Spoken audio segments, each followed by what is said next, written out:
Now, I do like that. I think that is a lovely ship. It has a lovely design. It is a thing of beauty, I think. And of all the ships in the game, I actually really like this design. It is my favourite so far. The Type 10 I have flown in a previous video that I didn't actually manage to get a recording of because of computer crashes and so on. But this, I just think, looks and feels really nice. It is very manoeuvrable. For a ship its size, it's like Type 7 size, but it's got the manoeuvrability of a Diamondback Scout. It is amazingly nice. Even the yaw is very responsive. I mean, I have spec'd it out. In fact, no, I've not. I've not spec'd this out at all. I haven't modified this at all. There's no engineering on it. There's no A-class drives. It's literally out of the shop, bought from scratch, I think. I think, he says, confidently, but wrong possibly. Did I A-spec it? I can't remember. But even A-spec, I mean, for a ship its size, it is amazingly rapid. So I'll just go and land it again now. Docking permission authorized. You may proceed to landing pad 07.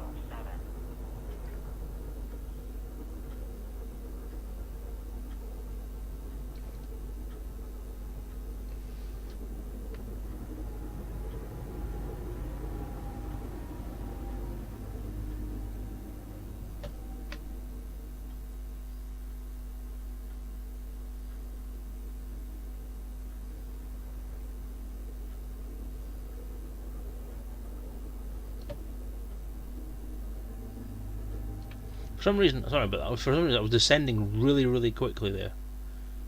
I have no idea why.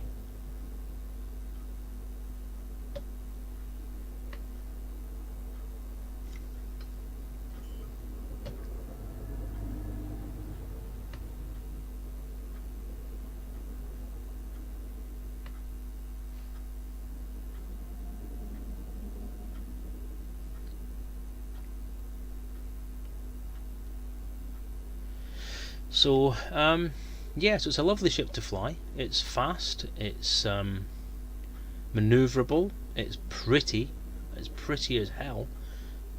And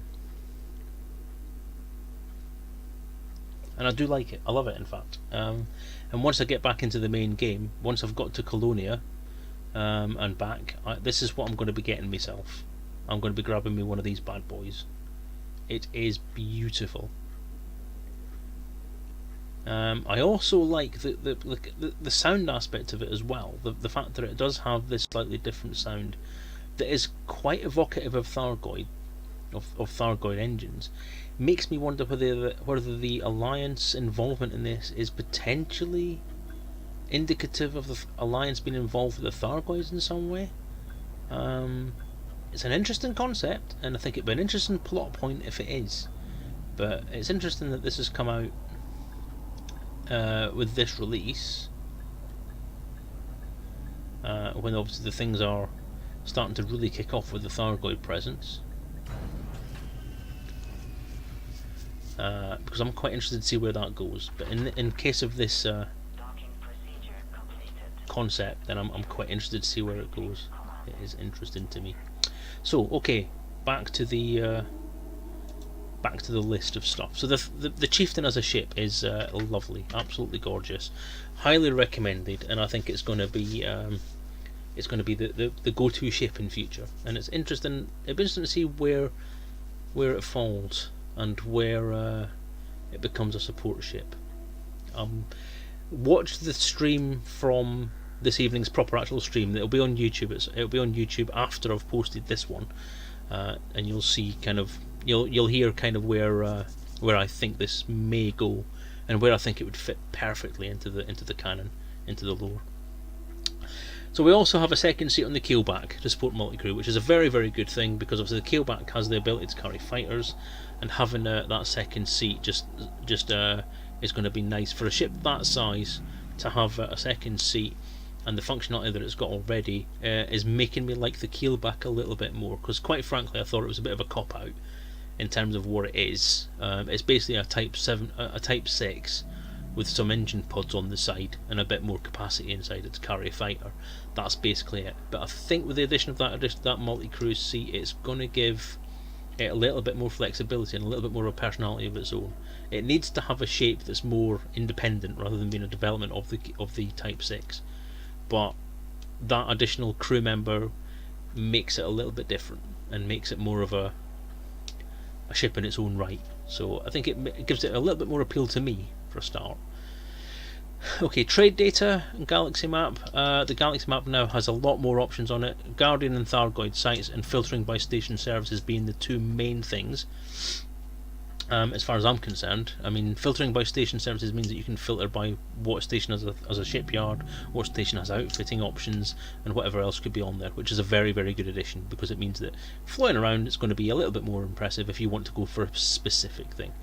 The trade data on there is going to make trading much more simple, and I think it's going to be a very, very valuable thing. The third item there highlighted at the bottom there, just above the commodity market. So the second last item, players can view import and export prices in a rollout screen, which means if you have the trade data for a system, I would assume that you can actually view those bits of information on the Galaxy Map screen. So you can see how much you can buy something for and then how much you can sell it for at a glance on the map, which is something that's been needed for trade for a long, long time. So now we have the ability to plot a trade based on where we are and what's at different places, so we can make sure that we get a profit before we even set off, which has been a big bugbear with the Elite series from day one, actually, in that the majority of it is guesswork. In the original Elite it was easy enough to do because you could look at the government type or the commodity type. So if you wanted to trade and make a profit, you bought stuff from industrial worlds and you sold it agricultural worlds and vice versa. It's not as simple in this game, not as simple in the slightest in this game. You don't have the hard and fast definition between what's agriculture and what's industrial and what's technical. It's broken down much, much further, and there's also no guarantee that an industrial world will buy your agricultural goods at a profit.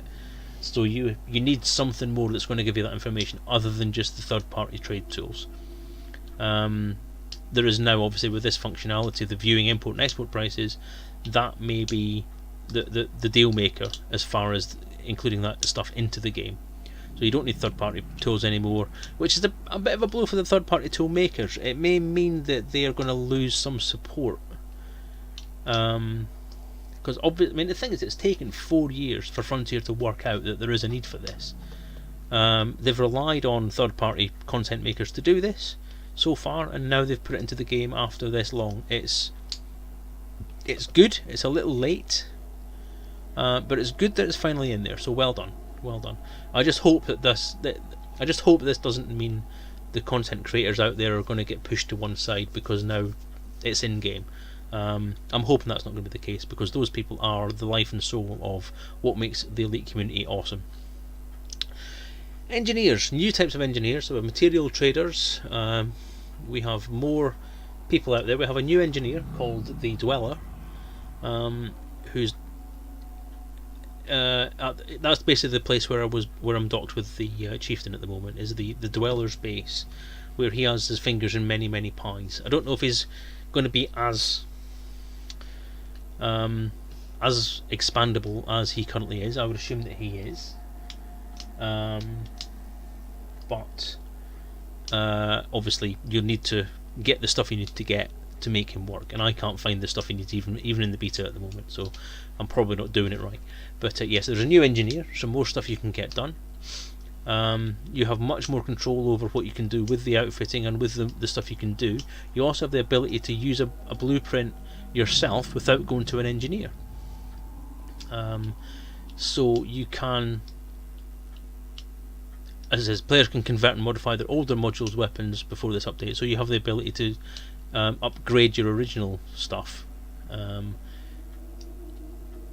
the significant one that I was just starting to say is players can modify modules and weapons at selected ports outside engineer ports. So you can do engineering stuff without needing an engineer, as long as you have the blueprint for that already. So that's pretty good. Weapons and modules, technology brokers, which means you have more access to different weapons and you have more ability to get those weapons and modules, as long as you do the grind to get the bits and pieces for it as normal. You have, and then there's examples of the new stuff you can get. Now, significantly there you have the Meta Alloy Hull Reinforcement package, which is interesting, and you have the Recon Limpet controller, which I like the sound of and I want to give a try. So I may nip back to the station where all the stuff's available and actually grab some Recon Limpets and see what I can do with them. What you're meant to do with them is you put them in your ship and you can use them to access all the data points and so on that you would normally have to drive around your locations or fly around your locations to grab. So they're going to make that part of the game a little bit easier. So it's like having your own drone that can interact. So you've got your own R2-D2 that you can fly around and do stuff with, which sounds quite interesting to use. The much vaunted Galnet audio. Anyone who was at the expo or who's watched the content from the expo will know that this is something Frontier's quite excited about, that you can now listen to the Galnet news options. Now I've not tried this yet, so let's have a quick look at how it works, because it's something we can take a look at now. So I'll just turn that off, go back into here, back into Starport Services.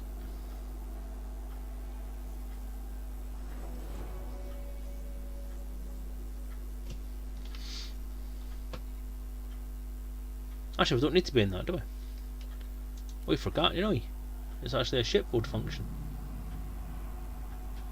There it is there. So play Galnet News. New technology from Aegis. Aegis has expanded its roster of anti-Thargoid technologies with a new device, the decontamination lipid. The device is specifically designed to counter the caustic properties of Thargoid missiles. In a statement, an Aegis spokesperson said, "As we know, the Thargoid's enzyme missiles are particularly dangerous because of the caustic damage they inflict. The decontamination lipid is designed to address this by stripping the corrosive enzymes from a ship's hull, while also performing limited repairs.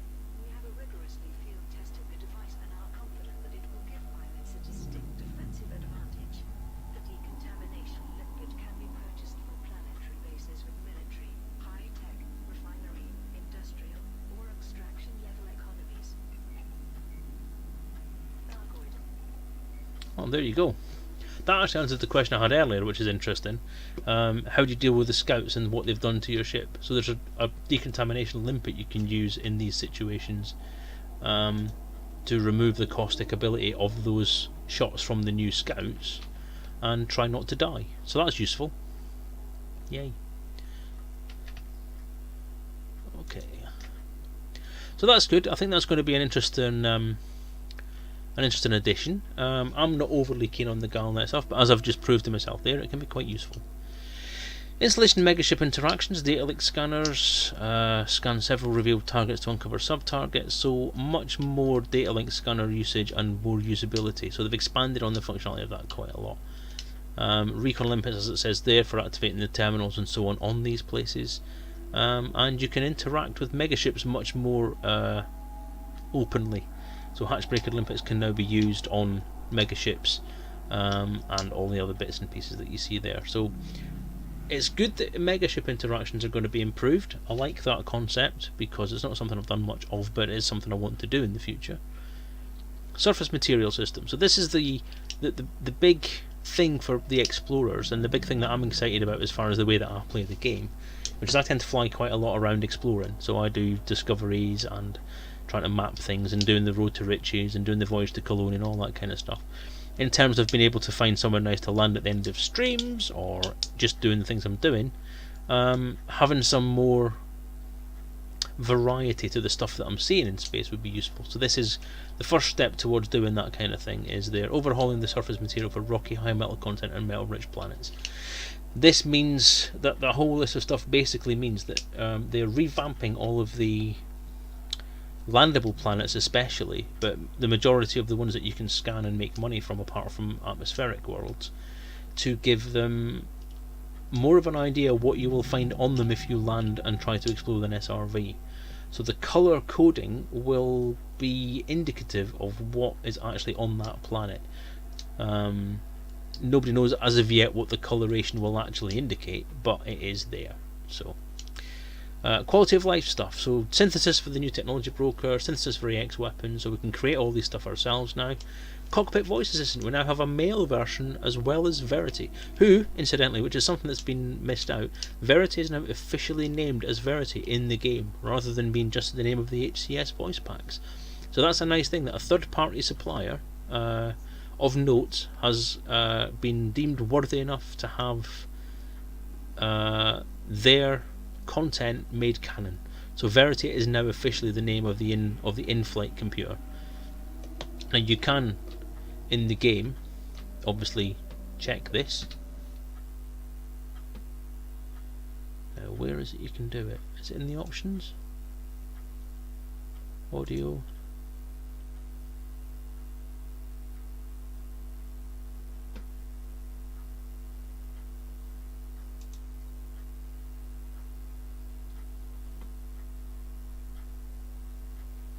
I can't remember if it's actually on the settings for it, but I seem to remember there was a place where you could change the actual.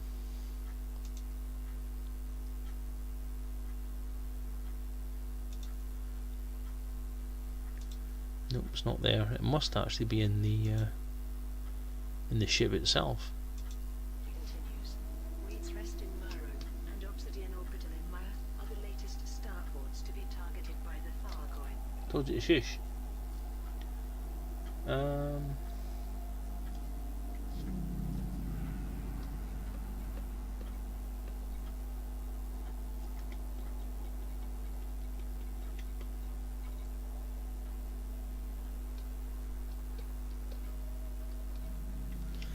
I don't know where it was. There was an option to change the voice actually in the settings itself, and it'll give you a sample of the voices, but I can't see it in the options anymore.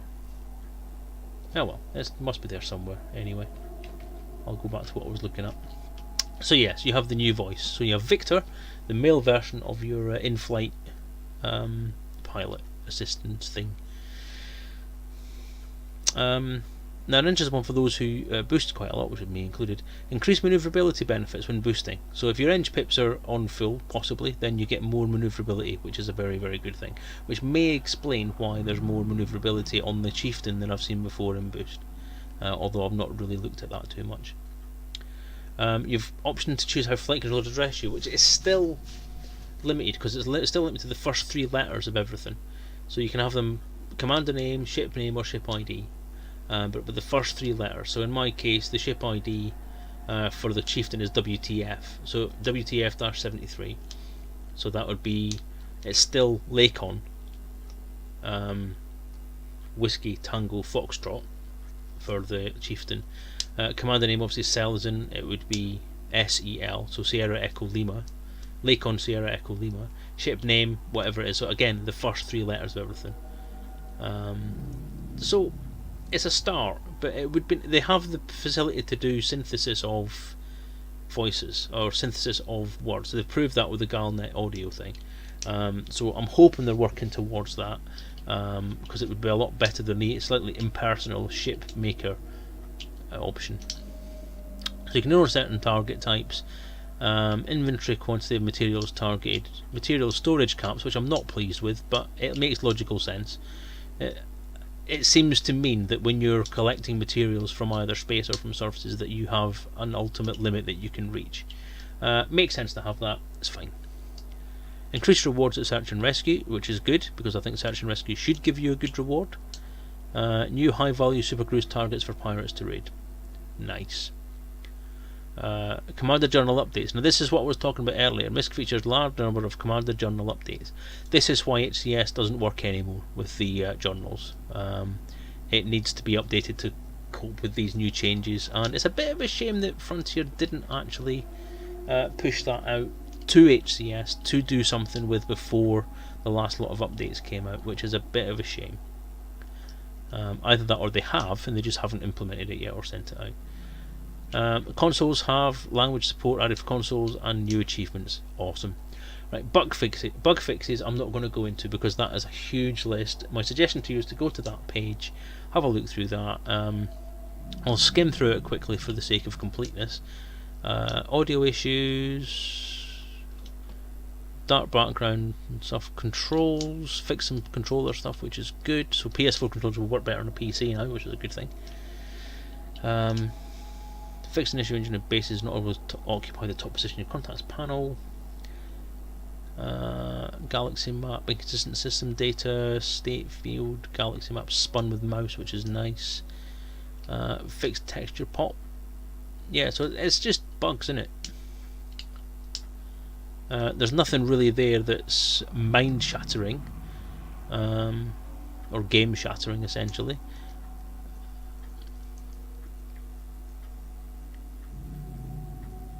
Some of the mission stuff there is useful. Passions along, I mean, the missions were more healthy. But again, there's not a lot there really to go into that's going to be worthy of a conversation actually here. It's just all stuff that's interesting to be fixed, shall we say. So that's pretty much an overview of the new content that's going to come in. I hope you enjoyed that look at the Chieftain. That's obviously where my love lies, is the ship stuff, the pretties. I'm looking forward to doing some exploration. I am hoping over the next few days that I'll be able to do a couple of quick streams. Now that I've solved the crashing issues, I'll be able to do a couple of quick streams to highlight more of the issues, to highlight more of the new stuff, and the other content that's there. I want to try and look at some of the mega ships they're saying are around. I want to grab a limpet, a recon limpet, and have a look at some of the stuff there. I'll jump into one. I'll get a cheap ship and I'll jump into one of those USSs and have a look at the scouts again, just to have a quick look before I die, just for the sake of showing you guys what's there.